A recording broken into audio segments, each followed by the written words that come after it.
15절에서 18절입니다. 사도행전 26장 15절에서 18절. 우리 다 함께 같이 합독해서 읽겠습니다. 시작. 내가 대답하되 주님 미시니까 주께서 이르시되 나는 내가 박해하는 예수라. 일어나 너의 발로 서라. 내가 내게 나타난 것은 곧 내가 나를 본 일과 장차 내가 내게 나타날 일을 너로 종과 증인으로 삼으려 함이니 이스라엘과 이방인들에게서 내가 너를 구원하여 그들에게 보내어 그들의 눈을 뜨게 하여 어둠에서 빛으로 사탄의 권세에서 하나님께로 돌아오게 하고 죄의 사함과 나를 믿어 거룩하게 된 무리 가운데서 기업을 얻게 하리라 하더이다. 아멘. 잠깐 기도하겠습니다. 하나님, 이 시간 저희들의 말씀을 듣겠습니다. 우리 유치부 어린 생명에서부터 장년에 이르기까지 깨달을 수 있는 총명한 귀를 허락하여 주옵시고 말씀이 영혼 가운데 심겨져 놀라운 영적인 변화와 삶의 변화를 일으켜 주시옵소서. 간 설교자를 성령의 장중에 붙으시길 간절히 비우며 예수님의 이름으로 기도하옵나이다. 아멘.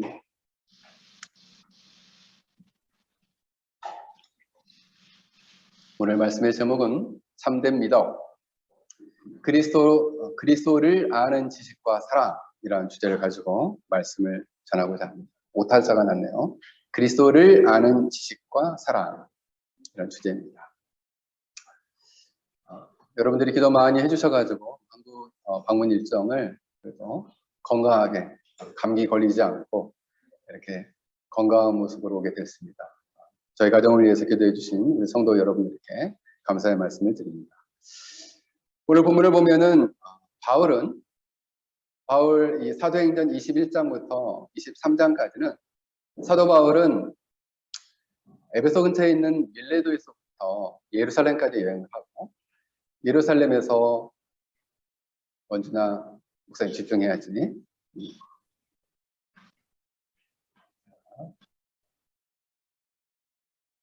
예루살렘에 이르게 되었고 예루살렘에서 붙잡히게 되어서 가이사라까지 또 붙잡혀서 가게 됩니다. 그래서 그 12일간의 기간에 대한 내용을 담고 있습니다. 사도행전 24장부터 27장까지는 이제 예루살렘 안에서 붙잡혀서 2년 동안 지내게 되는데 그간에 이루어진 사건들에 대해서 다루고 있어요. 근데 사도 바울은 사실 큰 죄를 진 게 없는데 고소를 당하고 감옥에 갇히게 되니까 자신의 무죄에 대해서 변호를 하게 됩니다. 22장에서는 성전 뜰 앞에 모인 유대인 무리들에게 자신의 무죄를 변호했고 23장에서는 사내들인 법정에서 24장에서는 벨릭스 총독의 법정에서 25장에서는 베스도 총독 앞에서 오늘 본문 26장에서는 유대왕 아그리파 2세와 그의 여동생인 버니게와 고위 관리들 앞에서 자신이 왜 무죄한지에 대해서 오늘 말씀을 전하고 있는 장면입니다.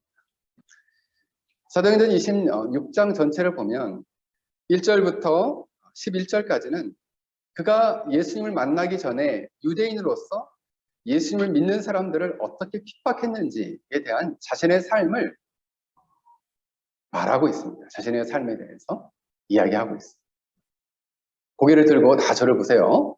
우리 학생들 특별히 고개를 들고 자, 허리 세우고 그렇지. 허리 세우고 이렇게 좀 몸을 좀 틀면 좋겠다. 이렇게 틀어서 목사님과 12절부터 18절까지는 그가 예수님을 다메섹 도상에서 만나서 그 예수님을 만난 그 경험에 대해서 다루고 있고 19절부터 23절까지는 주님을 만나서 그가 하늘로부터 받은 사명에 대해서 그리고 그 사명을 따라 그가 어떻게 살았는지에 대해서 고백하고 있습니다. 그래서 오늘 본문 자체는 사도 바울이 예수님을 다메섹에 예수님을 믿는 사람들을 핍박하기 위해서 가다가 그때에 어떤 일이 일어났는가를 고백하고 있습니다. 그래서 사도행전 9장에서 한번 나오고 그리고 사도행전 22장에서 한번 나오고 26장에서 한번 나오고 그래서 3번 고백합니다. 그 만났던 경험이 얼마나 자신에게 강렬했는지 9장에서 그 만났던 경험을 다루고 22장에서 또 26장에서 또 다루고 있는. 그런데 이 사도 바울에게 있어서는 왜 이렇게 이 예수님, 부활하신 예수님을 만난 것이 잊을 수 없는 사건, 잊을 수 없는 인생의 순간이 되었을까? 살펴보면 오늘 이것을 잘 따라가다 보면 여러분들이 기독교 신앙의 매우 중요한 알맹이, 그 본질에 도착하게 될 거예요. 예수님을 만나기 전에 사울이었던 바울은 예수님을 어떤 분으로 생각했냐면 유대교의 이단의 교주, 유대교의 이단의 괴수 정도. 괴수라는 말은 우두머리, 앞자리에 있는 사람, 맨 앞자리에 있는 사람으로 생각을 했어요. 그래서 이 유대교에 충성스러웠던 제이슨, 유대교에 충성스러웠던 이 사울이 볼 때에는 예수님은 당연히 자신의 죄 때문에 죽었다라고 생각을 했어요. 예수님의 죽음의 죄목은 보통 세 가지로 들어요. 가장 먼저는 자신이 하나님의 아들이었다라고 고백을 했다는 거죠. 요한복음 19장 7절에 보면 그가 당연히 죽을 것은 그가 자기를 하나님의 아들이라 이니이다 이렇게 말씀하고 있어요. 그러니까 예수님이 스스로 하나님의 아들이라고 했다. 그래서 신성 모독죄로 봤어요. 두 번째는 그가 유대인의 왕이다. 그래서 정치적 반란죄로 삼았습니다. 그리고 예수님께서 예루살렘 성전을 보고 저걸 무너뜨리고 사흘 만에 세우겠다 이렇게 말하면서 이건 사기죄다 이렇게 본 거예요. 근데 유대 성전을 3일 만에 세우겠다라는 말은 예수님이 성정이 되셔서 3일 만에 부활하시겠다는 내용인데 이 비유적인 말씀을 문자적으로 이 유대인들이 해석을 하고 예수님을 사기죄로 생각을 합니다. 근데 사기죄로는 죽일 수가 없으니까 이 유대 스님은 유대인의 왕이라고 스스로 자칭하면서 정치적 반란을 삼는다라고 로마 당국에 고소를 하게 된 거예요. 그래서 이 사울은 생각했죠.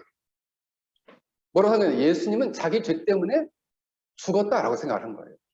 그런데 자기 죄 때문에 죽었던 이 예수님이 살아서 자기 앞에 나타나게 된 거예요. 이걸 보고 깜짝 놀라게 된 거죠. 그러고 생각했어요. 아, 예수님은 이 죽음에서 부활하신 이유는 예수님의 죽음이 자기 죄 때문에 죽은 것이 아니구나 라는 사실을 깨닫게 됐어요. 또 하나는 예수님은 가짜로 유대인의 왕이 아니라, 에어컨 좀 켜주시겠어요? 네. 지금 꺼져 있는 것 같은데. 예수님은 가짜의 유대인이 아니라 진정한 유대인의 왕이시구나 라는 사실을 깨닫게 되었다. 진정한 유대인의 왕이라는 것을 깨닫게 되었다. 뿐만 아니라 예수님은 모든 죄인을 구원하러 오신 구원주이시구나, 우주의 왕이시고 하나님의 아들이시구나 라는 것을 깨닫게 됩니다. 부활하신 예수님을 만나고 나서.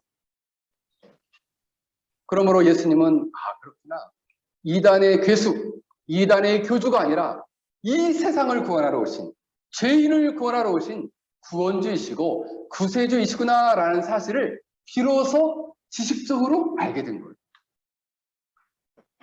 그래서 그가 3번 고백할 정도로 잊을 수 없는 사건이 된 거죠. 자기의 잘못된 편견이 완전히 깨어지게 된 거예요.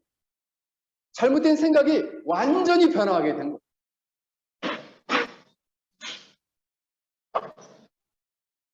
그리고 생각했습니다. 그렇다면 예수님은 왜 죽으신 걸까? 바로 예수님의 죽음은 예수님의 죄 때문이 아니라 우리의 죄 때문에 죽으신 것이구나. 그리고 예수님은 비로소 그가 스스로 살아나는 것이 아니라 하나님이 살려주신 것이구나 라고 생각했습니다. 그러면서 이 사도 바울은 예수님이 누구인지 이때야 비로소 올바로 알게 되었다라는 사실. 여러분, 예수님은 왜 탁월한가? 예수님은 왜 탁월한가? 교리적으로 보면 예수님은 하나님과 관계되어서 인간의 모든 죄를 감당해야 하기 때문에 참 하나님이셔야 했어요. 그리고 인간의 죄를 감당해야 했기 때문에 인간이셔야 했어요. 그래서 예수님은 참 하나님이시고 참 인간이셨다. 우리 중에 어떤 사람이 목사님, 예수님은요 참 하나님이시긴 한데 인간은 아니에요 라고 말하면 이단이에요. 뭐라고? 그래요, 우리 지율이. 이단. 그러면 예수님은 참 인간이고 근데 하나님은 좀 아닌 것 같아요 라고 말하면 이건 또 뭘까? 이단. 그래도 이단이에요. 그러면 맞는 것은 예수님은 참 하나님이시고 예수님은 참 인간이십니다 라고 해야지. 자, 예수님은 참 하나님이시고 참 인간입니다.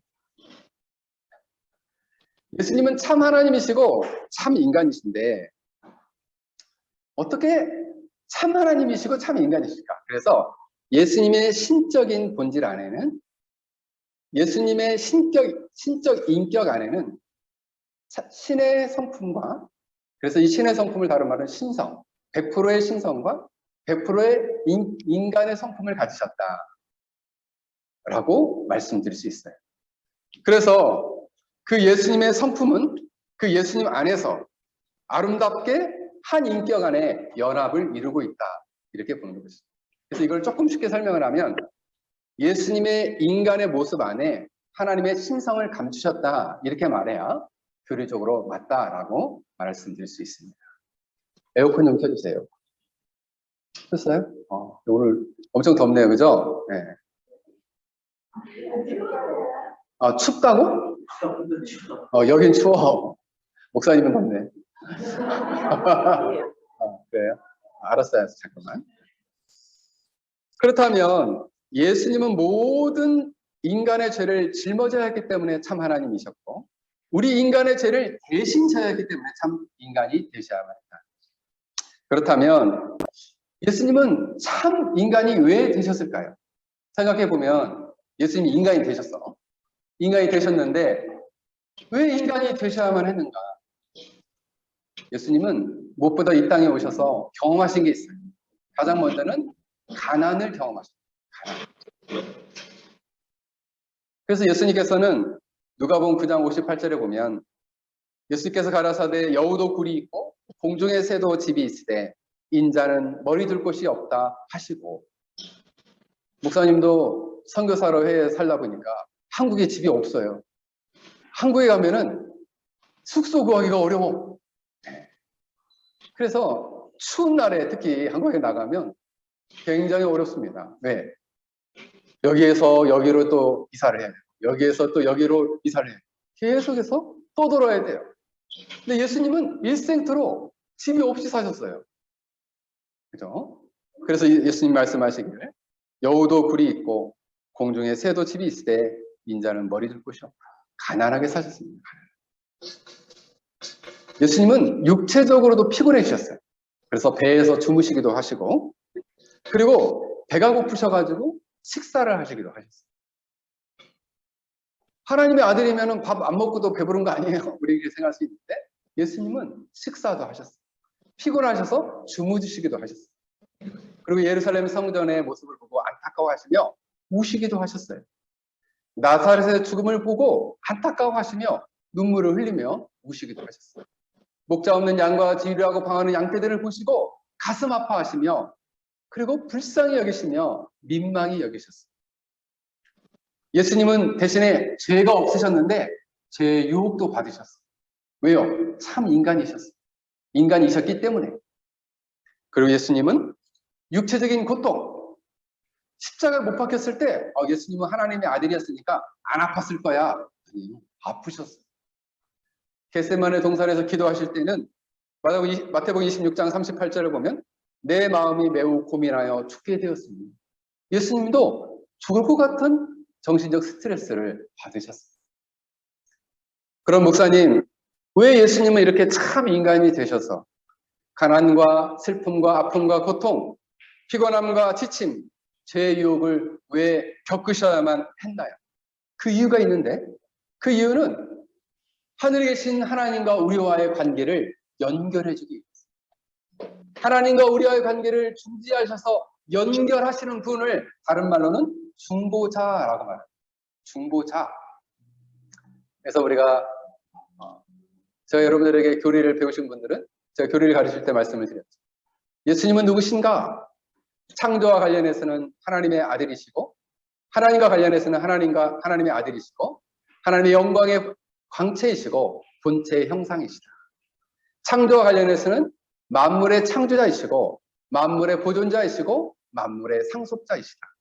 직분과 관련해서는 예수님은 선지자이시고 제사장이시고 왕이시다. 구원과 관련해서는 예수님은 중보자셨고, 그리고 세상을 구원하시는 구세주이셨고, 우리를 구원하시는 구원주이셨다라고 말씀드릴 수 있겠습니다. 제가 12가지 말씀을 드렸어요. 예수님은 누구신가에 대해서.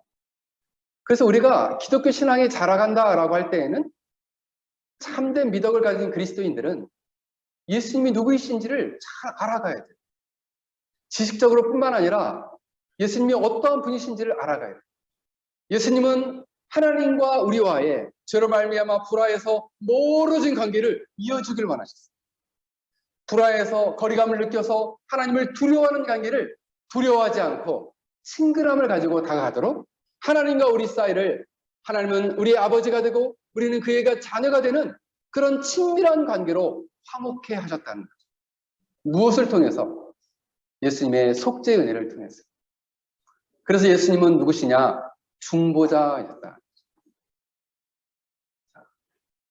원준아, 예수님 누구시라고? 중보자. 자, 우리 학생 중에서 중보자는 무슨 뜻이다 말할 수 있는 친구 들어봐. 중보자. 언어로는 목사님 잘 모르겠다. 중보자란 말은 다시 하나님과 우리 사이를 중재하여 관계를 연결시켜줍니다. 중보자 내가 한번 얘기해 보겠다. 그래, 지으리. 자, 연결시켜줘서 화목하게 하시고, 하나님은 우리의 아버지가 되고 우리는 그의 자녀가 되는 거예요.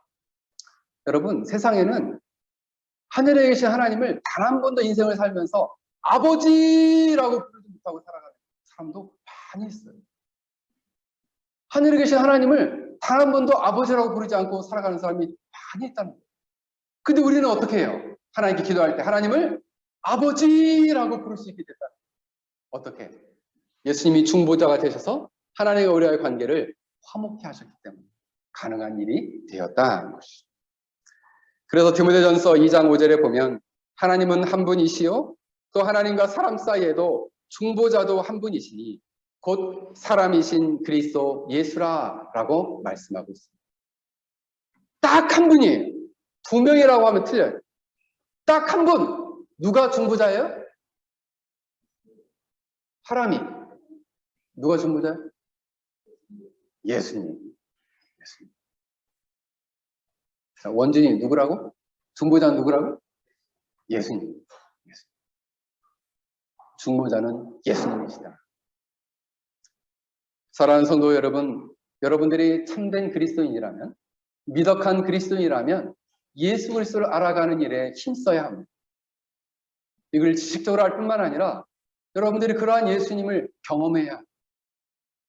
그리고 그것을 깨달을 뿐만 아니라 여러분들이 예수님을 알아가는 것을 평생의 숙제로 생각해요. 그리하여 여러분들이 이 예수님을 통해서 하늘에 계신 하나님과 여러분들과의 불붙는 사랑을 회복할 수 있기를 주의 이름으로 간절히 축원합니다.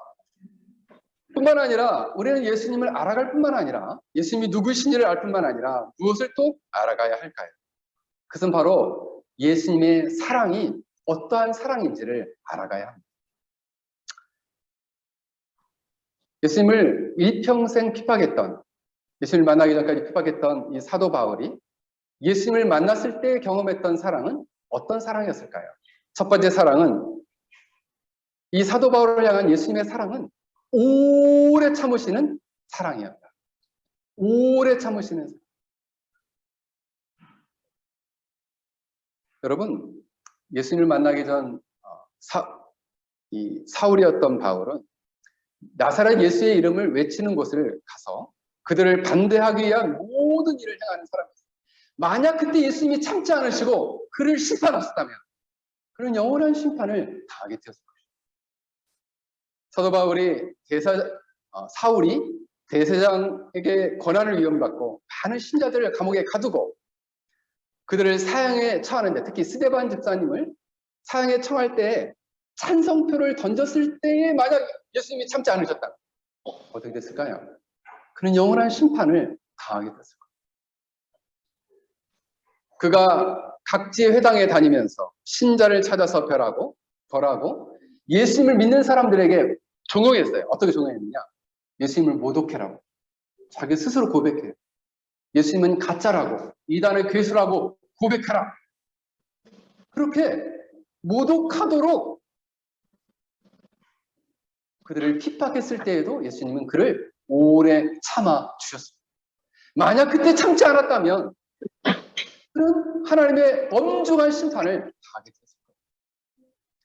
그가 예수님을 믿는 사람들에게 분노에 차서 믿는 자를 박해하려고 여러 외국성에 다니며 여러 도시의 손을 뻗고 있을 때에 만약 예수님이 참지 않으셨다면 그런 영원한 심판에 도달하게 되었을 것입니다. 오늘 본문에도 다메스 지성을 걸어갔을 때, 왜 걸어가는 목적이 뭐예요? 성경에 보면 살기가 등등하여 걸어갔다 그랬어요. 살기가 등등하여. 왜? 잡히기만 해봐라. 내가 이들을 죽일 듯이 살기가 당당해서, 등등해서 그가 그러한 태도를 가지고 핍박하는 그 걸음을 걷고 있었어요. 그때 예수님이 그를 향해서 책망하고 그를 향해서 심판하기 위해서 그를 나타나신 게 아닙니다. 오늘 예수님 뭐라고 말씀하십니까? 뉘시니까 라고 했을 때 나는 내가 핍박하는 예수라. 근데 그 마음 안에는 예수님이 분노에 가득 찬 모습이 아니에요. 그때도 참음이시며 만나주고 있는 장면입니다. 그래서 디모데전서 1장 16절에 보면 이렇게 말씀하고 있어요. 그러나 내가 긍휼을 입은 까닭 예수 그리스도께서 내게 먼저 일체 오래 참으심을 보이사 후에 주를 믿어 영생을 얻는 자들의 본이 되게 하려 하시니라. 내게 먼저 일체 오래 참으셨다 말씀하고 있습니다. 일체 오래 참으셨다. 여러분, 예수님은 이처럼 이 사울을 향해서 바울이 사울이었을 적에 그를 향해서 오래 참으시는 사랑이 있었다. 어떤 사람이 어느 목사님께 물었습니다. 목사님, 하나님이 오래 참으신다는 증명은 어떻게 할 수 있나요? 그때 저도 여러분에게 똑같이 말씀드릴 수 있어요. 당신과 제가 지난 밤에 당신과 저 같은 죄인들이 지난 밤에 하나님의 진노에 진멸당하지 않고 오늘 이 아침을 맞이하고 바로 여러분들도 오늘 이 아침에 생명을 가지고 이렇게 예배의 자리에 나올 수 있는 것이 하나님이 여러분을 향해 오래 참으시는 증거다라고 말씀드릴 수 있다는 거죠. 만약 하나님이 오래 참으지 않으셨다면 지난밤에 우리를 심판하시고 진멸하실 수 있었습니다. 그런데 우리가 하나님 말을 잘 안 들어 하나님 뜻을 거스려 하나님 마음에 고통을 주지만 일체 오래 참으시고 오늘 밤에 지난밤에도 우리를 살려주시고 우리를 인도해 주셨다는 거예요. 그래서 물어요. 하나님은 왜 우리를 향해서 이렇게 오래 참아주시는 거죠? 왜 오래 참아주세요? 하필 나 같은 죄인, 내 주위에 많은 사람들에겐 아직 구원이 미치지도 않았는데 왜 나에게 이러한 구원이 임했고 나를 향해서는 이처럼 오래 참아주셨습니까? 한마디로 말하면 설명 불가해요. 설명할 수 없어요. 왜 오래 참아주시는지. 단 한 가지 우리가 생각할 수 있는 것은 그냥 오래 참아주시는 사랑을 가지고 계신 거예요. 우리 각자는 저도 참 참을성이 없는 사람인데 이렇게 주님이 오래 참아주셔가지고 여러분들이 바로 죄를 회개하고 예수님에 대한 진실한 믿음을 가져 하나님의 거룩한 자녀여 백성이 되었다는 사실입니다. 그래서 이 사도 바울은 이런 오래 참으시는 예수님의 사랑을 알고 나니 그의 인생이 변화되게 됐습니다. 그래서 그 예수님만을 위한 인생을 살게 되었다라는 사실입니다. 사랑하는 성도 여러분, 우리는 그리스도를 알아가는 지식뿐만 아니라 이러한 예수님의 오래 참으시는 사랑을 깨달아가고 알아가는 것이 참된 미덕스러운 그리스도인의 진정한 모습이요, 본질이요, 알맹이라 할 것입니다. 이러한 사랑을 알 수 있기를 주 이름으로 간절히 축원합니다. 이런 오래 참으시는 사랑 이면에는 또 어떤 사랑이 있을까요? 디모데전서 1장 16절에 보면 그러나 내가 긍휼을 입은 까닭은 이렇게 말씀하고 있습니다. 오래 참으시는 그 깊은 사랑 안에는 어떤 사랑이 있느냐? 그 사랑 안에는 무한히 불쌍히 여기는 사랑이 있었다라는 거예요. 자, 우리 하윤이 두 번째 사랑은 어떤 사랑이라고? 이제 그만 무슨 얘기했잖아. 제이슨 무한히 앞에만 기억하고 있네. 자, 우리 도연이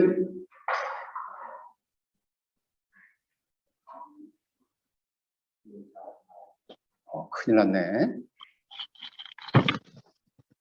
지원이 그렇지. 무한히 불쌍히 여기는 사람. 무한히 불쌍히 여기는 사람. 목사님 이번에 한국 가가지고 어느 장로님을 만났어요. 이 장로님은 사업을 참 잘하시고 건축하시는 장로님이신데 사업을 참 잘하셔가지고 저한테 건물주예요. 건물주. 큰 자기의 건물 2개를 나한테 보여주시는데 건물이 엄청 크더라고요. 크고 월세가 한 달에 몇 천만 원씩 나오더라고요. 그래서 제가 물어봤어요. 아유 장로님은 어떻게 이렇게 사업에 성공을 하시게 된 겁니까? 라고 제가 질문을 했더니 그 장로님이 하시는 말, 목사님 하나님이 저를 무한히 불쌍히 여겨주십니다. 딱 한마디예요. 목사님 그 말이 너무 인상이 깊었어요. 이렇게 장로님은 어떻게 이렇게 큰 복을 받으셨어요? 그랬더니 하나님이 저를 무한히 불쌍히 여겨주십니다. 저를 구히 여겨주셔가지고 이렇게 사업에 성공할 수 있는 은혜를 줍니다. 그동안에 자신의 인생이 파란만장한 삶이었는데 그런 파란만장한 삶 속에서 자기를 진멸하지 않으시고 오래 참으실 뿐만 아니라 무한히 불쌍히 여겨주셔서 이렇게 자기가 성공하게 되었습니다. 그래서 내년에 제가 예비 선교사들을 훈련하는 일을 하고 싶다고 비전을 얘기했더니 자기가 도움을 주시겠다고 내년에 페낭을 한번 방문하시겠다고. 제가 도와달라는 얘기 안 했어요. 저는 그냥 비전만 얘기했습니다. 제가 예비 선교사들을 훈련하는 일을 좀 계획하고 있다. 3년 안에 하고 싶다. 그러려면 남자 숙소도 필요하고 여자 숙소도 필요하고 강의할 공간도 필요한데 기도해달라고 얘기를 했는데 폰이 자기가 돕겠다는 거예요. 올지 안 올지는 또 와봐야 하는 거니까 모릅니다. 근데 그 마음을 또 기뻐하시잖아요. 하나님이. 선한 의지를 하나님 기뻐하시죠. 근데 그 중심에 놓고 있지 않는 게 뭐냐면 자기가 잘나서 자기가 건축을 잘해서 자기가 땅을 잘 사가지고 부자가 됐습니다. 이렇게 고백하지 않고 하나님이 저를 불쌍히 여겨주십니다. 무한히 불쌍히 여겨주십니다. 제가 주위에 봐도 하나님 복이 없는 사람들은 하나님 그를 무한히 불쌍히 여기지 않는 사람. 여러분 복 받고 싶으세요? 그럼 하나님께 무한히 불쌍히 여김을 받아야 돼요. 그러한 사랑을 받아야 돼요. 여러분 제 제자 중에 이번에 그 친구도 만났는데 제 제자 중에 가장 성공한 친구예요. 제가 20년 전에 가르쳤던 청년이었는데 지금은 이제 기업의 큰 사장님이 됐습니다. 그래서 올해 매출이 60억이래요. 이분도 수십억이에요. 근데 이분을 만났는데 나한테 하는 얘기가 진지한 고백을 하는 거예요. 목사님, 어떤 사람이 지옥에 가나요? 라고 묻는 거죠. 목사님, 어떤 사람이 지옥에 가나요? 그래서 제가 요한계시록 21장 8절, 그러나 두려워하는 자들과 믿지 아니하는 자들과 흉악한 자들과 살인하는 자들과 음행하는 자들과 점술가들과 우상 숭배자들과 거짓말하는 모든 자들은 불과 유황에 타는 곳에 던져지리니 이것이 둘째 사망이라. 갈라디아서 5장 19절에서 21절, 육체의 일은 분명하니 곧 음행과 더러운 것과 호색과 우상 숭배와 주술과 원수 맺는 것과 분쟁과 시기와 분쟁과 당짓는 것과 분열함과 이단과 투기와 술 취함과 방탕함과 또 그와 같은 것이라. 전에 너희에게 경계한 것 같이 경계하는 이런 일을 하는 자들은 하나님의 나라를 유업으로 받지 못하느니라 라고 제가 이 말씀을 가르쳐줬습니다. 방탕하지 말라고. 본인이 부자가 되었다고 이처럼 성적인 범죄하지 말라고. 우상 숭배하거나 흉악한 범죄나 거짓이나 사기 범죄를 하지 말고 불신자나 분열함과 방탕한 삶을 살지 말도록 권면했습니다. 근데 생각해봐요. 우리가 이러한 죄를 범하고 이 땅을 살아갑니다.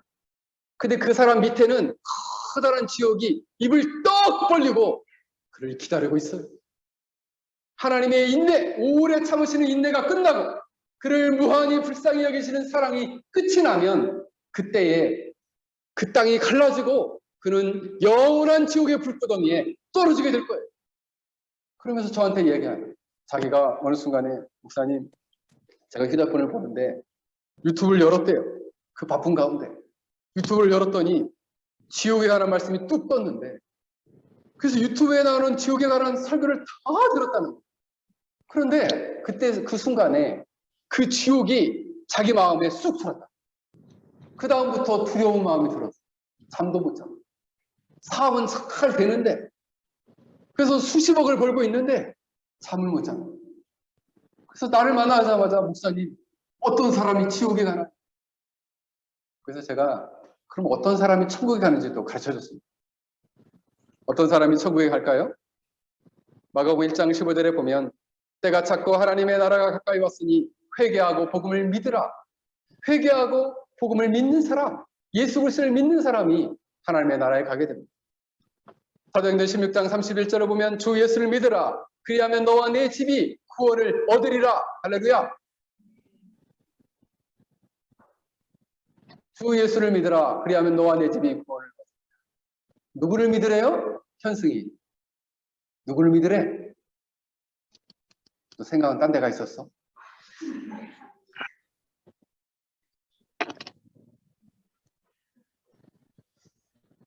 자, 도연이 누구를 믿으래?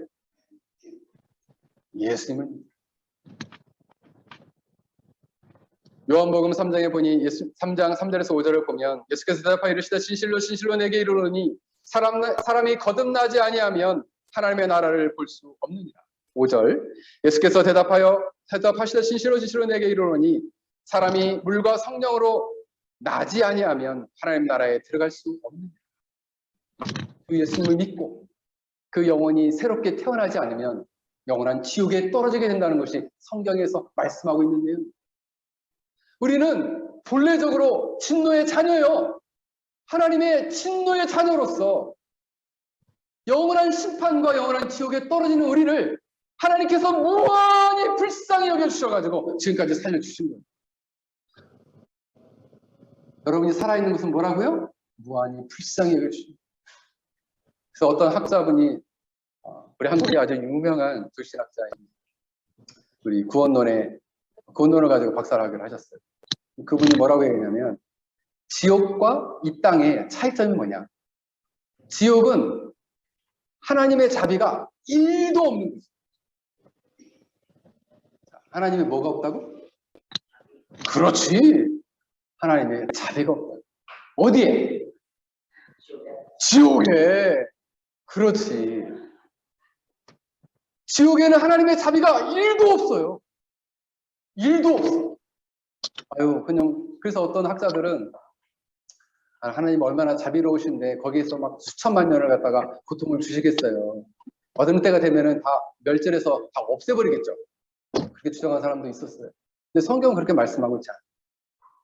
성경은 영원히 고통을 당한다고 나왔지 어느 순간 다시 그 영혼을 다 멸절해버리겠다 말하고 있지 않아요.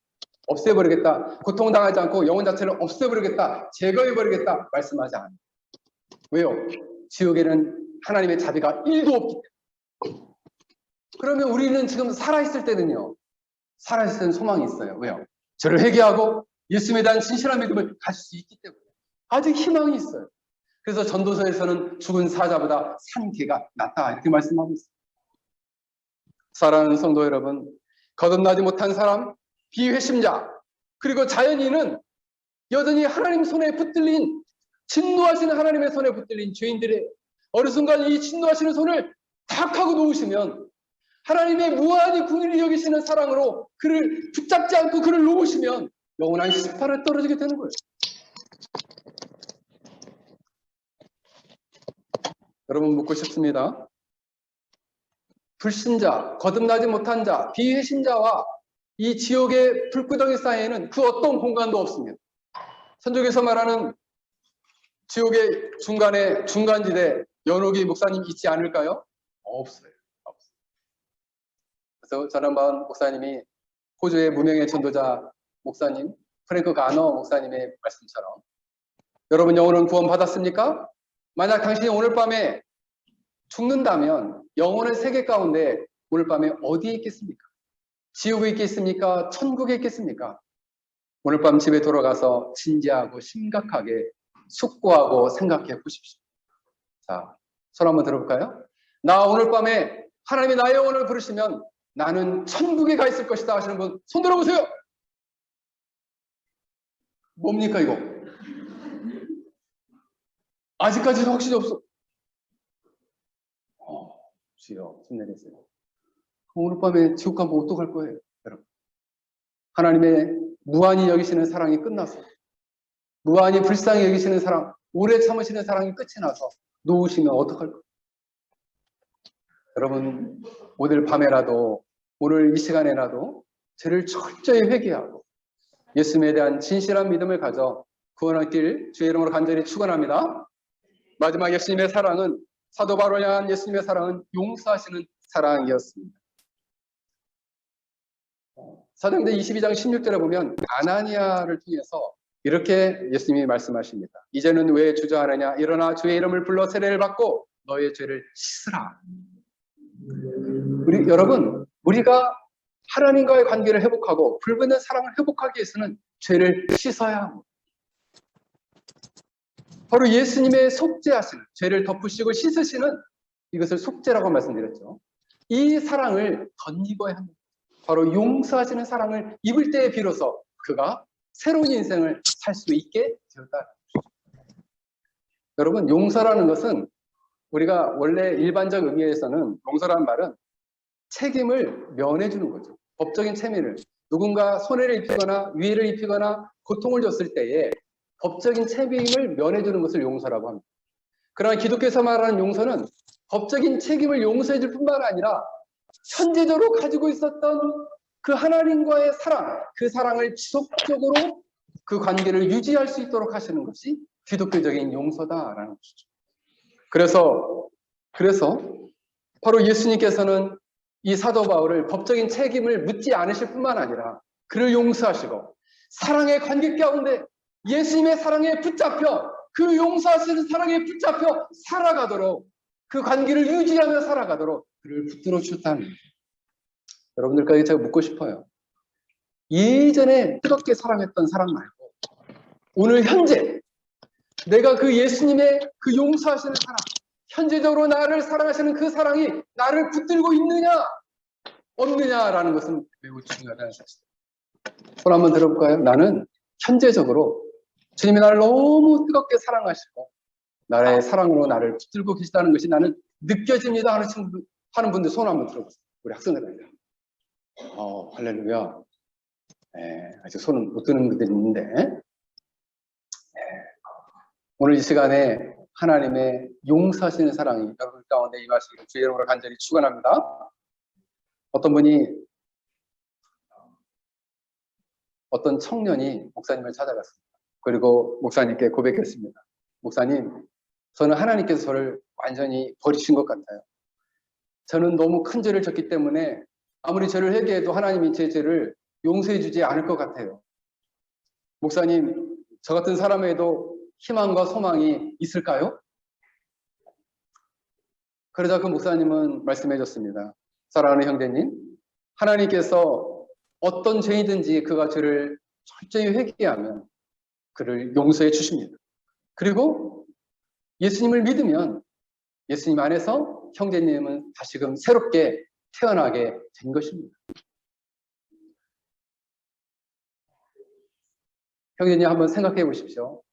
어떤 다리 위에 올라갔습니다. 그 다리에서 밑에 흘러가는 강물을 봤습니다.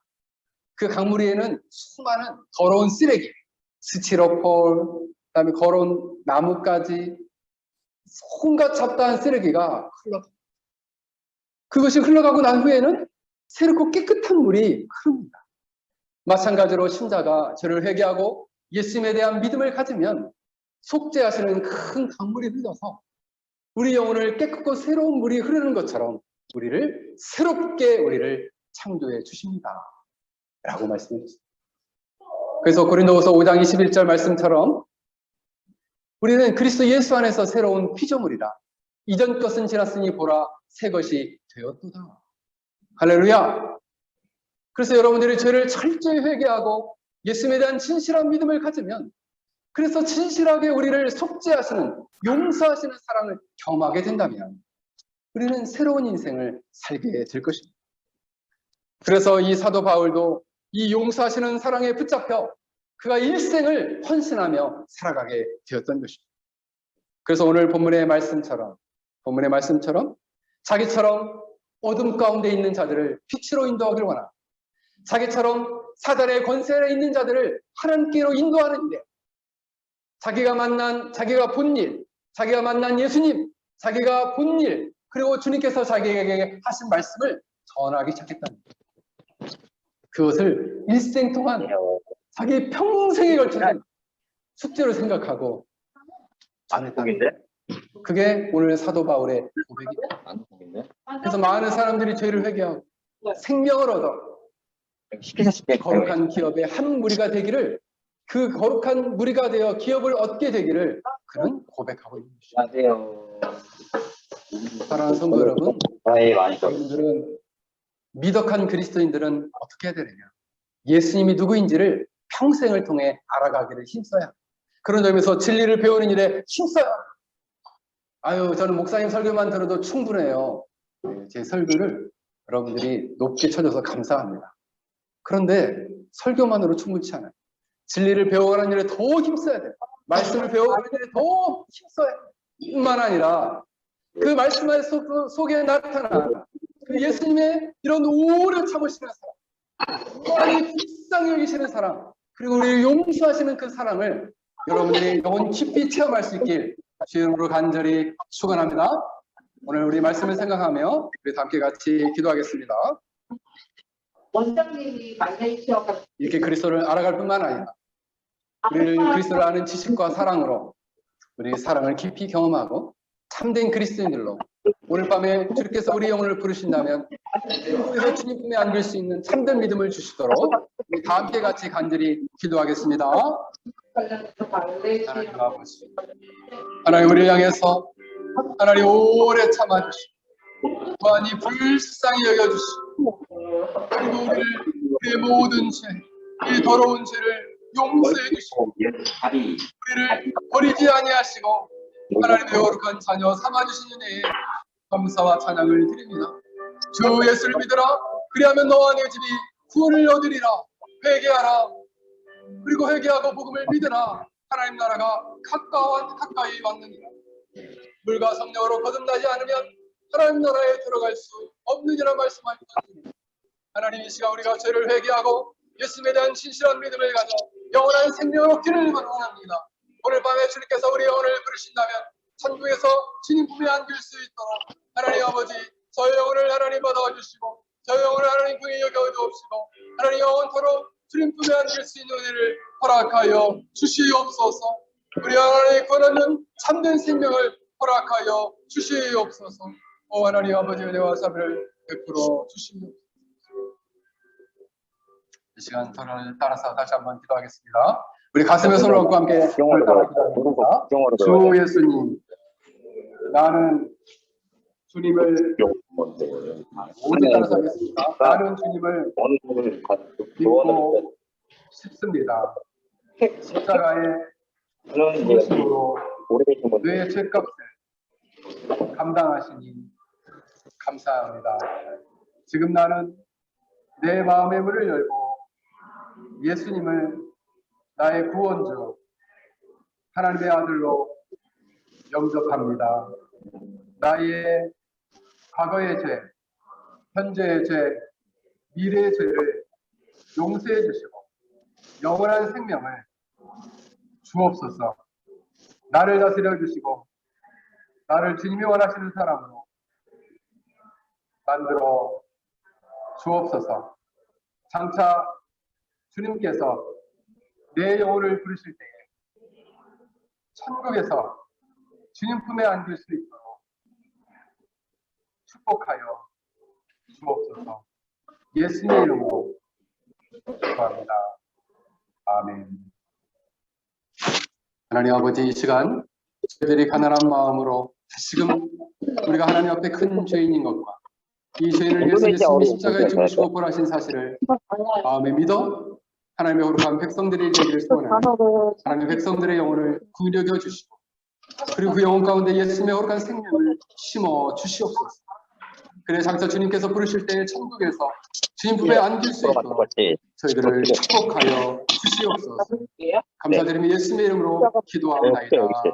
아멘. 다 함께 기립하셔서 630장 찬양하겠습니다. 진리와 생명 되신 주 이 몸을 바치옵니다. 믿음과 소망 사랑에 한 마음 되게 하소서. 아멘. 기도하겠습니다. 지금은 우리 주 예수 그리스도의 은혜와 하나님의 마음극하신 사랑과 성령 하나님의 교통하심이 이처럼 죄를 회개하고 예수님에 대한 진실한 믿음을 가져 일생토록 주님을 알아가고 주님의 사랑을 경험하길 소원하는 하나님의 거룩한 백성들 머리 위와 해낭 열린교회 위와 세계 열방교회 위에 지금부터 영원토록 함께 있어지이다.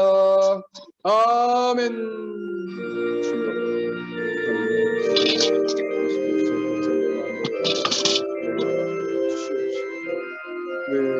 새롭게 하여 주시옵시고 우리 영혼을 구원하여 주시옵소서. 주여 우리 불쌍히 여기시고 음식도 주여 그 참된 마음 내용을 주시옵소서.